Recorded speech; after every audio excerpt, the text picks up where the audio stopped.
પીડા પછીનો પ્રેમ સર્વોચ્ચ કક્ષાનો હોય છે. તમને ખબર છે ફાસ્ટ ફૂડની અંદર તમને એક સબવે આપું છું.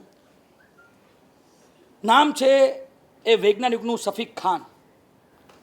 મધ્યપ્રદેશ સાગર જિલ્લાનો આ માણસ મુસ્લિમ સંપ્રદાયથી છે અને એણે દિગંબર આચાર્ય વિદ્યાસાગરજીના શિષ્યને વિદ્યાસાગરજી મહારાજને એક રિપોર્ટ 315ની રિપોર્ટ મૂકી. એ રિપોર્ટ વિશે જ્યારે મેં જાણ્યું તો હું હલી ગયો. આજથી 15, 20, 25 વર્ષ પહેલાં છોકરા અને છોકરીઓના શારીરિક, માનસિક અને કેમિકલ અને ફિઝિકલ ગ્રોથ લગભગ 15, 20, 18, 17, 18 વર્ષ પછી થતું હતું. આજે 8 અને 9 વર્ષની દીકરીઓ ટાઈમમાં બેસતી થઈ ગઈ. એના અંગોપાંગમાં ધરખમ ફેરફાર જોવા મળે.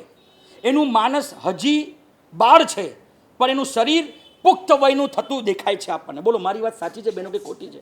આજથી 20-25 વર્ષ પહેલાં માસિક ધર્મની આવવાની એજ 16 પછી હતી, 17, 18 આવતું હતું. હવે 9 વર્ષની 10 વર્ષની છોકરીને એને વિવેક શીખવાડવો પડે છે કે બેટા આમાં આવું ન ખવાય, અહીં ન અડાય, આમ ન કરાય ને તેમ ન કરાય ને આવું ન કરાય.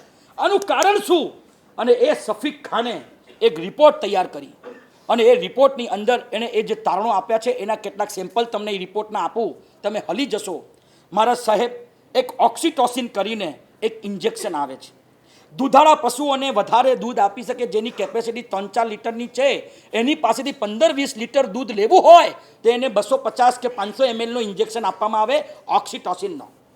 ગર્ભવતી સ્ત્રીઓ એને પ્રસૂતિ સમયે એને પીડા રહિત અગર પ્રસૂતિ કરવી હોય તો એની 1-1.5 ml માત્રા અગર ગર્ભવતી સ્ત્રીને આપવામાં આવે તો એની પ્રસૂતિ પીડા રહિત થઈ જાય. તમને ખબર છે તમારા દીકરા માટે તમને પ્રેમ કેમ નથી?